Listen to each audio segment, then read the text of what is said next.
ارشاد فرمایا یا ایھا الذین آمنوا، اے ایمان والو۔ تو اس خطاب میں اللہ رب العزت کی طرف سے بہت پیار ہے، اس ایمان کے رشتے کا اظہار، اس اپنائیت کے اظہار کے بعد فرمایا کتب علیکم الصیام، تمہارے اوپر روزوں کو فرض کر دیا گیا۔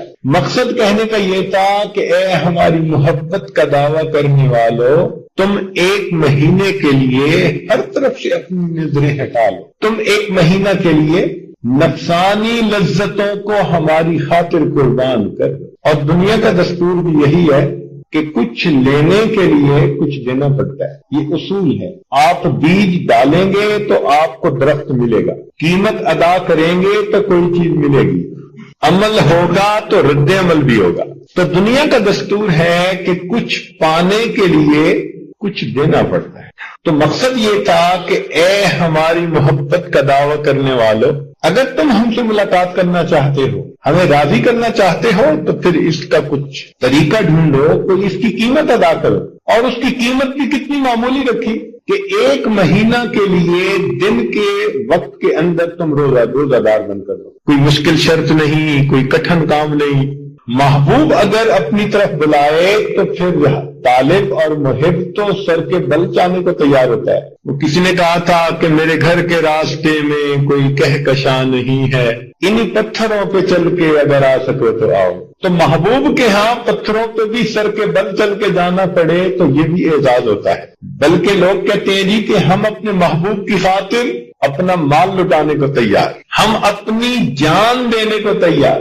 ارے دنیا کی نفسانی محبتوں کا حال دیکھو کہ ایک خاتون شیری نے اپنے چاہنے والے فرحاد سے کہا تھا کہ اس پہاڑ سے دودھ کی نہر نکالو، تو کتابوں میں لکھا ہے کہ اس نے پہاڑ کو کھودنا شروع کر دیا۔ اگر دنیا کی فانی محبوبوں کی خاطر لوگ پہاڑوں کو توڑنے پہ آمادہ ہو جاتے ہیں، تو اے ہمارے چاہنے والو، تم ہماری ملاقات کی خاطر، ہماری رضا کی خاطر کیا ایک مہینے کے روزے بھی نہیں رکھ سکتے؟ تو فرمایا کتب علیکم الصیام، ہم نے تمہارے اوپر روزوں کو فرض کر دیا، اس لیے کہ اس روزے کے بدلے تمہیں میری ملاقات نصیب ہوگی۔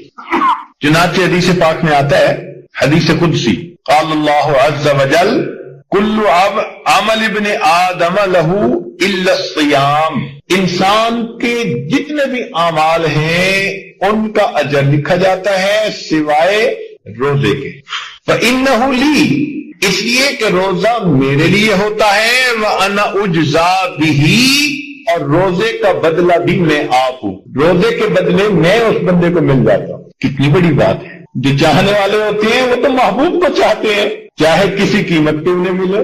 وہ ایک فاسقہ کی بات ہے، اس شرط پہ کھیلوں گی پیا پیار کی میں بازی، اس شرط پہ کھیلوں گی پیا پیار کی میں بازی، جیتوں تو تجھے پاؤں، ہاروں گی تو میں تیری۔ کیا سمجھ میں بات آتی ہے کہ مقصود تو محبوب کا حصول ہے جیسے بھی ہو۔ تو ایمان والوں کے لیے یہ کتنی خوشی کی بات ہے کہ فقط ایک مہینہ کے روزے رکھنے کا بدلہ اللہ تعالیٰ فرماتے ہیں انا اجزا بہی، اس بندے کو میں مل جاتا ہوں۔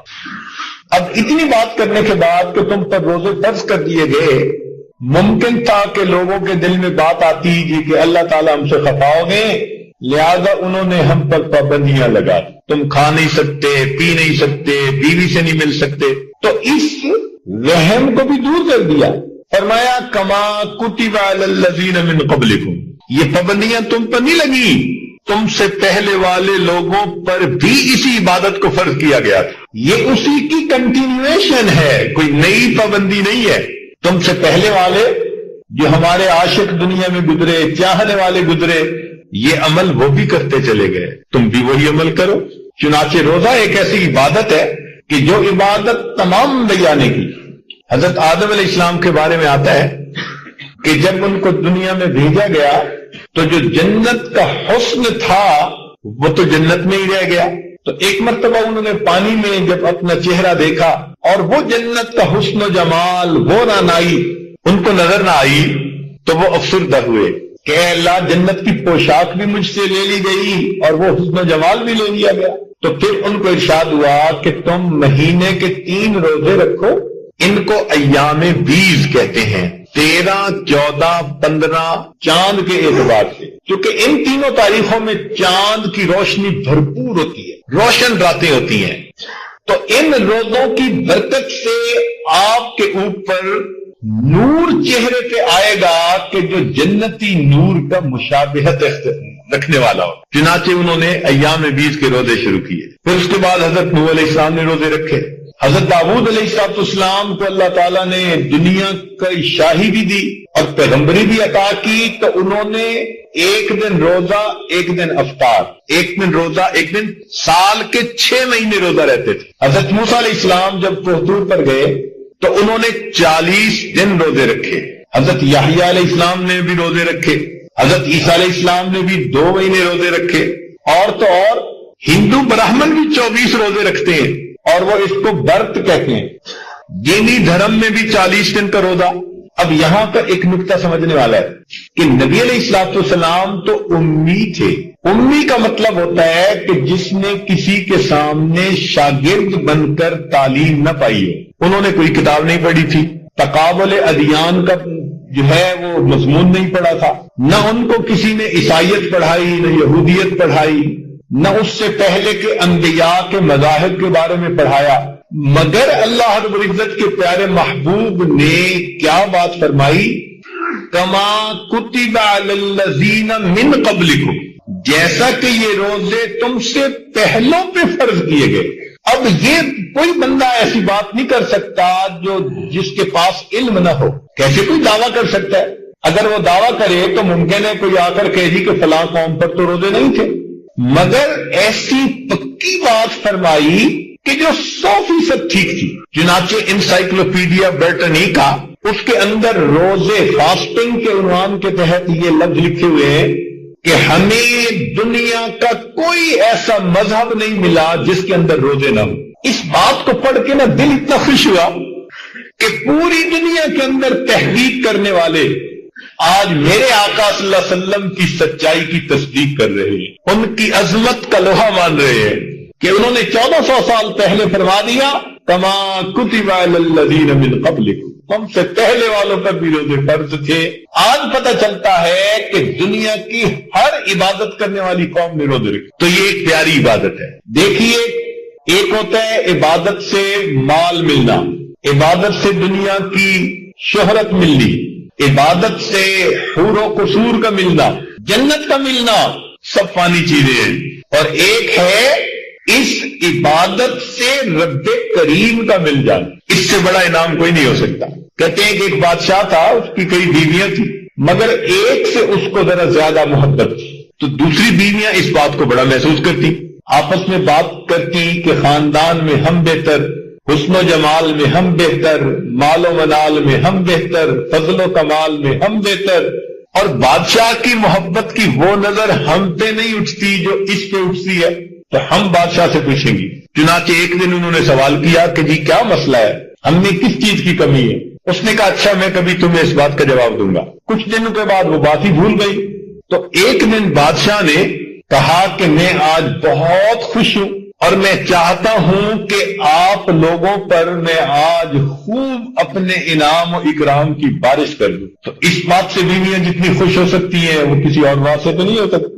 چنانچہ اس نے خزانے سے بہت قیمتی ہیرے، موتی، جواہرات منگائے اور کہا کہ اچھا دیکھو، میں دیکھوں گا کہ کون تم میں سے کتنی اچھی چیز کو ڈھونڈتی ہے، اپنے لیے سلیکٹ کرتی ہے۔ چنانچہ اس نے سب رکھوا دیے اور کہا کہ جب میں اشارہ کروں گا تو تم میں سے ہر ایک اپنی پسند کی چیز پہ ہاتھ لگائے۔ چنانچہ اشارہ کرنے کی دیر تھی، کسی نے ہیرے کے ہاتھ رکھا، کسی نے یاقوت پہ ہاتھ رکھا، کسی نے موتی پہ ہاتھ رکھا، کسی نے سونے پہ ہاتھ رکھا، سب نے اپنے اپنے ہاتھ مختلف چیزوں پہ رکھ لیے، اور وہ جس کی بادشاہ کے ساتھ کوئی خاص محبت کی بات تھی وہ اپنی جگہ کھڑی رہی۔ تو سب بیویاں ہنسنے لگی کہ آج اس بے وقوف کی بات کھل جائے گی، اس کی قلعی کھل گئی کہ یہ کتنی کم عقل اور بے وقوف ہے کہ یہ کھڑی ہے، اب اس کو معمولی چیز ملے گی۔ تو بادشاہ نے حیران ہو کر اس سے پوچھا کہ کیا بات ہے، آپ نے کوئی چیز نہیں اپنے لیے چنی؟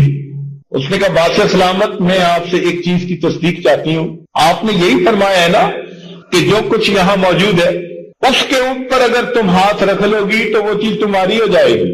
اس نے کہا ہاں میں تو یہی کہہ چکا، تم نے کیوں دیر کر دی؟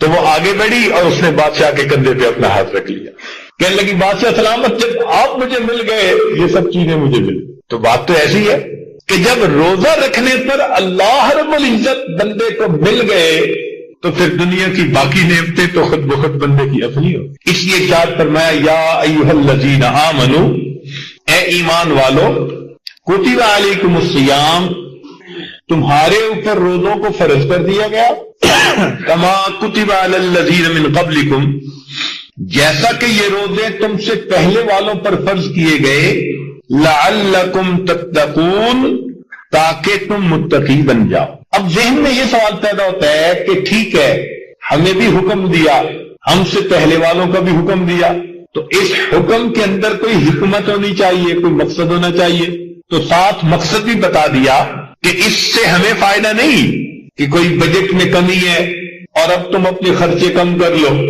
ایسی بات نہیں، ہمارے خزانوں میں کمی کا مسئلہ نہیں ہے، اس کا فائدہ بھی بندو تمہیں ہے۔ کون سا؟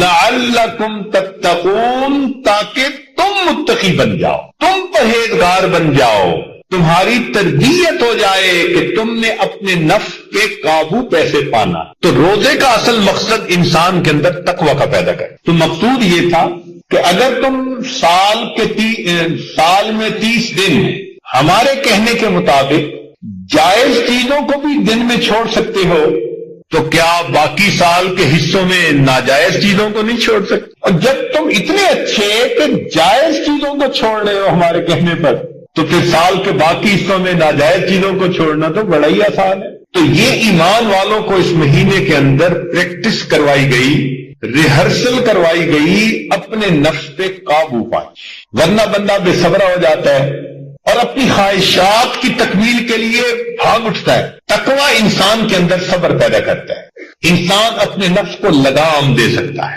اس لیے تمام تعلیمات کا خلاصہ وہ تقوی ہے۔ اللہ تعالیٰ ارشاد فرماتے ہیں یا ایھا الناس اعبدوا ربکم الذی خلقکم والذین من قبلکم لعلکم تتقون، اے انسانوں عبادت کرو اپنے پروردگار کی جس نے تمہیں پیدا کیا اور تم سے پہلے والوں کو بھی پیدا کیا، اور اس عبادت کا مقصود کیا؟ لعلکم تتقون، تاکہ تم متقی بن جاؤ۔ تو تمام عبادات کا نچوڑ اور خلاصہ انسان کا متقی اور پرہیزگار بن جانا۔ چنانچہ جتنی بھی عبادتیں ہیں ان کا مقصود تقوی ہی ہے۔ دیکھیں ہم قربانی کرتے ہیں، اللہ کے راستے پہ ایک جان قربان کرتے ہیں، اس قربانی کا مقصود کیا ہے؟ اللہ تعالیٰ فرماتے ہیں لن ینال اللہ لحومها ولا دماؤها ولکن ینالہ التقوی منکم، نہ اس کا خون پہنچتا ہے نہ گوشت ہمیں پہنچتا ہے، ہمیں تو تقوی پہنچتا ہے جس تقوی سے تم جانور کی قربانی کر رہے ہو۔ حج انسان کرتا ہے بیت اللہ شریف کی زیارت کی، لیکن حج کا اصل مقصود کیا؟ وَمَن يُعَظِّمْ شَعَائِرَ اللَّهِ فَإِنَّهَا مِن تقوی القلوب، اس کا مقصد بھی تقوی۔ یہی روزے کا بھی مقصد لعلکم تتقون، تاکہ تم پرہیزگار بن جاؤ۔ اس لیے انسان دنیا میں جو کام بھی کرے تقوی کی بنا پر، حتیٰ کہ اللہ کا گھر مسجد بنائے تو وہ بھی کس کے ساتھ؟ تقوی کے ساتھ۔ اللہ تعالیٰ فرماتے ہیں لمسجد اسس علی التقوی، ہر کام کا مقصود تقوی ہے۔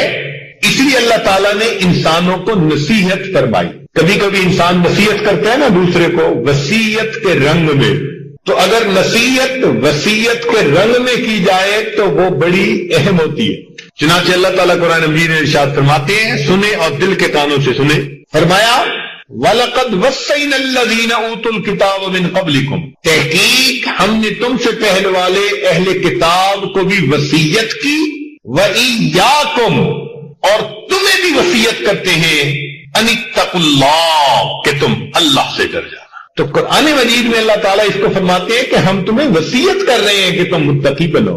تو روزے کا اصل مقصود انسان کے اندر تقوی پیدا ہونا، اور تقوی کیا ہے کہ انسان تقوی کی بنا پر ناجائز مشتبہ ہر کام سے اپنے آپ کو بچاتا ہے، اس کو اپنے نفس پہ قابو نصیب ہو جاتا ہے، کنٹرول مل جاتا ہے۔ چنانچہ متقی لوگ جتنے بھی تھے وہ سب ہر طرح کے گناہوں سے بچنے والے۔ اب دیکھیے، انسان گناہ کرتا ہے حسد کی وجہ سے، حرص کی وجہ سے، شہوت کی وجہ سے، غصے کی وجہ سے۔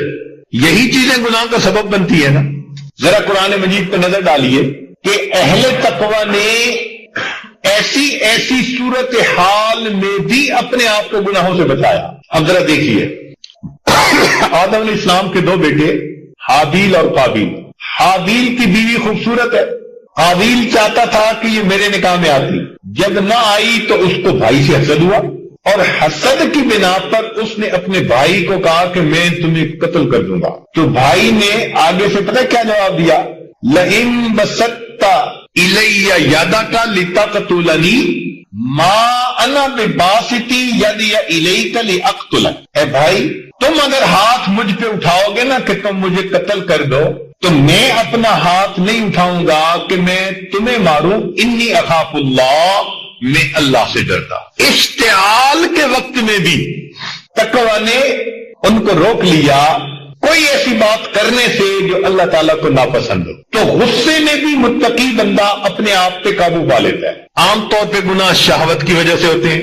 اب دیکھیے، وقت کی ملکہ ہے، فرسٹ لیڈی ہے، حسن و جمال کا پیکر ہے، اور سوچ سمجھ کے تنہائی میں، خلوت میں کنڈیاں تالے لگا کے حضرت یوسف علیہ السلام کو وہ بلاتی ہے اپنی طرف، وقالت حیت لک۔ اب جب حسن اشارے کرے تو پھر جوانی تو بے قابو ہوتی ہے، مگر کیا ہوا؟ اس نے کہا حیت لک، آگے سے جواب ملتا ہے قال معاذ اللہ، میں اللہ کی پناہ مانگتا۔ تو تقوی ایسی چیز ہے کہ پھر اشتعال ہو، شہوت ہو، کوئی بھی صورتحال ہو، انسان قابو سے باہر نہیں ہوتا۔ عام طور پر ہم نے دیکھا کہ لوگ مال و منال کو دیکھ کے حرص میں پڑ جاتے ہیں، بے قابو ہو جاتے ہیں، ہاتھ مارتے ہیں، موقع جانے نہیں دیتے۔ قارون کی دولت ہے، لوگ اس کے خزانوں کو دیکھتے ہیں تو کہتے ہیں یا لیت لنا اوتیا مثل ما اوتیا قارون، یا لیت لنا مثل ما اوتیا قارون، ہمارے پاس تو اتنا ہوتا جتنا قارون کو ملا تھا۔ تو ایسی صورت میں وقال الذین اوتوا العلم ویلکم، کہا ان لوگوں نے جن کے پاس علم تھا اور تمہارا ناس، ثواب اللہ خیر، اللہ کے پاس جو اجر ہے وہ اس مال و دولت سے زیادہ بہتر۔ تو معلوم ہوا کہ تقوی جب دل میں ہوتا ہے تو انسان نہ حرص کرتا ہے، نہ اشتعال میں آ کر گناہ کرتا ہے، نہ اپنی شہوت کی بنا پر گناہ کرتا ہے۔ استقامت اس کے اندر ایسی آ جاتی ہے کہ غم کے پہاڑ اس پر توڑ دیے جائیں تو وہ اس کے پائے استقامت کے اندر کوئی تزلزل نہیں آتا۔ چنانچہ حضرت موسیٰ علیہ السلام پر جادوگر ایمان لے آئے، دل اللہ کی محبت سے روشناس ہو گیا، تقوی دل میں آ گیا۔ فرعون کو برا لگا، اس نے کہا میری اجازت کے بغیر تم نے یہ کام کیسے کر لیا؟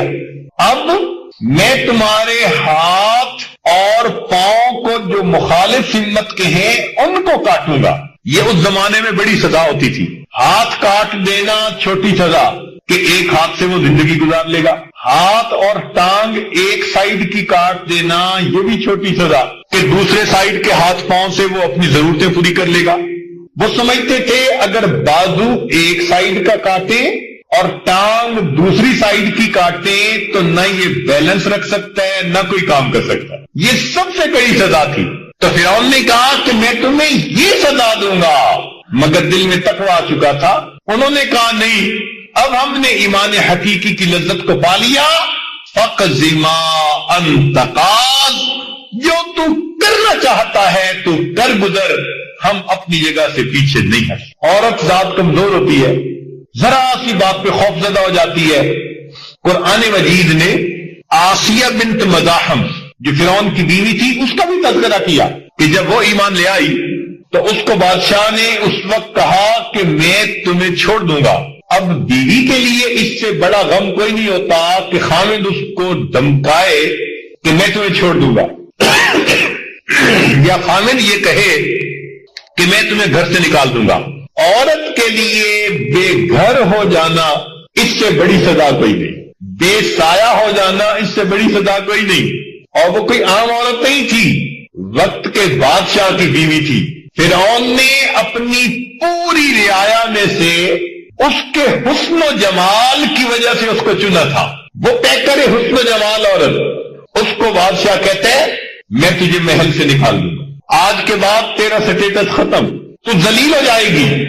لیکن اس کا دل اس عورت کا ایمان کی لذت سے آشنا ہو چکا تھا، چنانچہ اس وقت جب بادشاہ نے اس کو محل سے نکال دیا، اللہ تعالیٰ سے دعا کرتی ہے رب ابن لی عندک بیتا فی الجنہ، اے اللہ اس فرعون نے تو مجھے اپنے محل سے دھتکار دیا، میں عورت زاد ہوں، اے اللہ اس گھر کے بدلے میں مجھے جنت میں اپنے قرب کا گھر عطا فرما۔ تو معلوم ہوا کہ تقویٰ جب اندر آتا ہے تو انسان کے اندر اعمال پر بھی استقامت آتی ہے، اور وہ پھر مختلف طرح کے گناہوں سے بھی آسانی سے بچ جاتا ہے۔ اس لیے روزے کا اصل مقصود کیا ہے؟ فقط بھوکا پیاسا رہنا نہیں ہے۔ ذرا توجہ سے سنیے، روزے کے 3 درجے ہیں۔ ایک ہے عوام الناس کا روزہ۔ یہ عوام الناس کا روزہ کیا کہ انہوں نے دن کے اوقات میں کھانا نہیں، پینا نہیں، میاں بیوی والا معاملہ نہیں، 3 چیزوں سے بچنا ہے۔ جو بچ گیا یہ عوام الناس کا روزہ ہو۔ لیکن ایک ہوتا ہے خواص کا روزہ، اللہ کے نیک بندوں کا روزہ، صالحین کا روزہ۔ اور وہ روزہ کیا ہوتا ہے کہ جس طرح کھانا پینا جماع اس سے پرہیز کرنا ہے، جسم کے کسی عضو سے بھی گناہ نہ ہو اس کی بھی وہ پابندی کرتے ہیں۔ چنانچہ روزہ دار آدمی آنکھ بھی روزے دار، زبان بھی روزے دار، کان بھی روزے دار، نہ آنکھ ناجائز چیز کو دیکھے، نہ زبان سے کسی کی غیبت نکلے، جھوٹ نکلے، بہتان نکلے، نہ کان سے کوئی غلط بات سنے۔ تو روزہ دار بندہ سر کے بالوں سے لے کے پاؤں کے ناخنوں تک روزہ دار، جو اس طرح روزہ دار بن کر رہے کہ پورا جسم اس کا شریعت کے مطابق ہے، یہ خواص کا روزہ، خاص لوگوں کا روزہ ہوتا ہے۔ اور حدیث پاک میں بھی اسی کو روزہ کہا گیا۔ سنیے نبی علیہ السلام کا ارشاد، فرمان عظیم الشان، ارشاد فرمایا لیس الصیام من الاکل والشرب، کہ روزہ کھانے اور پینے سے بچنے کا ہی نام نہیں، انما الصیام من اللغو والرفث، روزہ تو ہوتا ہے لغو سے اور فحش کاموں سے بچنے کی وجہ۔ اب روزہ بھی رکھا اور انڈیا کے گانے بھی سنے، روزہ بھی رکھا اور بازار میں جاتے غیر محرم کا نظارہ بھی کیا، روزہ بھی رکھا اور لوگوں پہ بہتان لگائے، جھوٹ بولے، دھوکے دیے، تو ایسا روزہ پھر اللہ کے ہاں اتنا اجر نہیں پاتا۔ یہ ظاہر داری کر رہا ہے، حقیقت روزہ نہیں ہے اس کے پاس۔ اس لیے حدیث پاک میں نبی علیہ السلام نے فرمایا اگر کوئی روزہ دار ہو اور دوسرا بندہ اس سے جھگڑا کرنا چاہے، فَلْيَقُلْ إِنِّي صَائِمٌ، اس کو کہہ دینا چاہیے بھائی میں روزہ دار، میں نہ تیرے ساتھ جھگڑ سکتا ہوں نہ کوئی اونچی بات کر سکتا ہوں، تمہیں کہہ دینا چاہیے انی صائم، میں روزہ دار۔ تو معلوم ہوا کہ روزے کا اصل مقصود کیا؟ اپنے جسم کو گناہوں سے بچانا۔ ایک حدیث پاک میں آتا ہے من لم یدع قول الزور والعمل به فلیس له حاجة فی ان یدع طعامه وشرابه، جو بندہ جھوٹ اور اپنے عمل کے کھوٹ کو نہیں چھوڑتا، اللہ کو کوئی پرواہ نہیں اس کے بھوکا اور پیاسا رہنے کی۔ چنانچہ ایک حدیث پاک میں فرمایا گیا رب صائم حظہ من صیامہ الجوع والعطش، کتنے روزہ دار ایسے ہوتے ہیں جن کو روزہ میں بھوکا اور پیاسا رہنے کے سوا اور کچھ نصیب نہیں ہوتا۔ تو ویسے تو روزہ دار ہیں اور کم تول رہے ہیں، ملاوٹ کر رہے ہیں، رشوت لے رہے ہیں، بہتان لگا رہے ہیں، غیبت کر رہے ہیں، ایسے بندے کے بھوکا پیاسا رہنے کی اللہ کو کیا ہے؟ تو معلوم ہوا کہ روزے کا اصل مقصود بھی یہی کہ ہم سر کے بالوں سے لے کر پاؤں کے ناخنوں تک اللہ رب العزت کی حکموں کے فرما بردار بن کر رہے ہیں۔ اس لیے روزہ ایک ایسا عمل ہے جو قیامت کے دن شفاعت کرے گا۔ یاد رکھنا، قیامت کے دن نبی علیہ السلام شفاعت فرمائیں گے، قیامت کے دن قرآن شفاعت کرے گا، اور قیامت کے دن انسان کا صیام اس کی شفاعت کرے گا. الصیام والقرآن یشفعان للعبد یوم القیامہ. تو اس روزے کو ہم جتنا کامل روزہ بنا کر رہیں گے یہ قیامت کے دن اللہ کے حضور ہماری شفاعت کرے گا. حدیث پاک میں آتا ہے ایک گیٹ ہے جنت میں جس کا نام ہے باب الریان.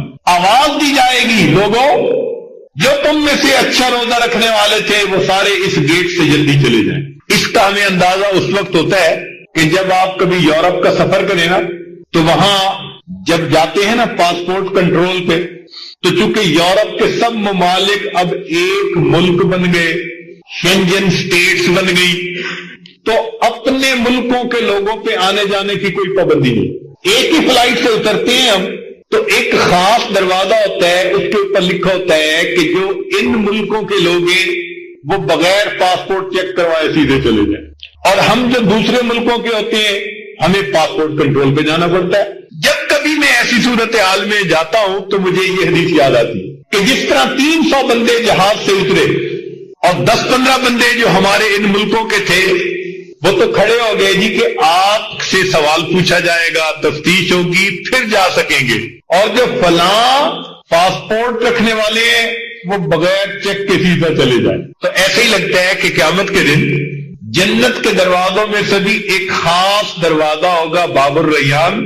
آواز دی جائے گی کہ روزہ رکھنے والے کہاں ہیں, اگر موجود ہیں تو وہ بغیر کسی رکاوٹ کے سیدھے جنت میں چلے جائیں. تو اس لیے اس روزے کو صحیح انداز سے رکھنے کی کوشش کریں.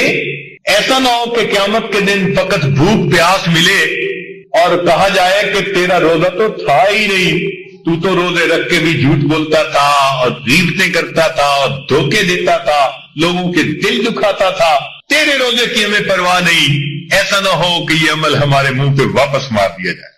اب اس کے لیے ہمیں چاہیے کہ ہم اپنے دل میں خوف اور رجا رکھیں. خوف کہتے ہیں ڈر کو اور رجا کہتے ہیں امید کو. یعنی ڈرے بھی صحیح کہ کہیں ہمارا روزہ رد نہ کر دیا جائے, اور امید بھی رکھیں کہ جب اللہ نے ہمیں توفیق دے دی تو بادشاہ اور سخی در پہ بلا کے تو کسی کو خالی نہیں واپس بھیجتے. جس کو نہیں دینا ہوتا اس کو وہ آنے ہی نہیں دیتے, دروازے پہ ہی نہیں آنے دیتے. دروازے پہ بلا کے خالی بھیج دینا یہ سخی کی شان کے خلاف ہوتا ہے. تو جب رب کریم نے زندگی میں رمضان کے روزے رکھنے کی توفیق دے دی تو یہ اس بات کی دلیل کہ اللہ رب العزت کا ارادہ خیر کا ہے. تو امید بھی رہے اور دل میں ڈر بھی رہے, اور ایک کام اور بھی کرے کہ ان روزوں کی قبولیت کے لیے کوشش بھی کرے اور دعا بھی کرے. کوشش سے کیا مراد کہ اپنے روزے کو بچانے کی کوشش کرے.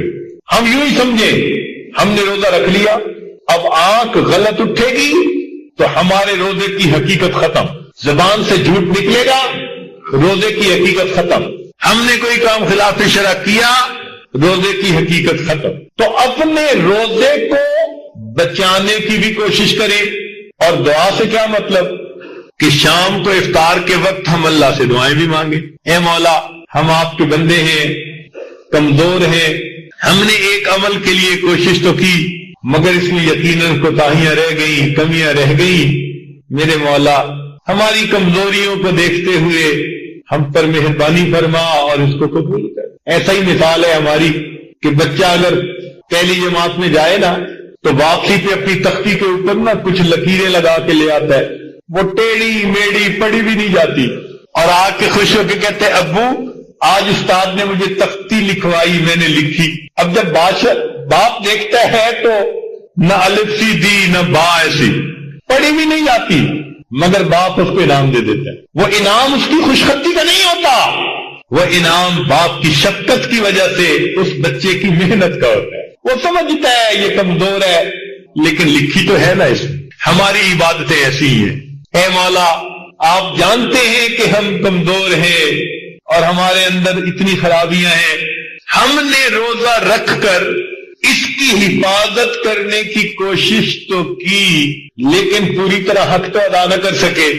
اب اللہ اس میں جو بھی کوتاہیاں ہیں اس کو معاف کر کے ہم محتاج ہیں، دامن پھیلائے بیٹھے ہیں، اللہ ہمارے دامن کو بھر دیجئے، ہمیں اپنے در سے خالی نہ لوٹائی، اس لیے کہ دنیا میں ہمارے لیے ایک ہی در ہے۔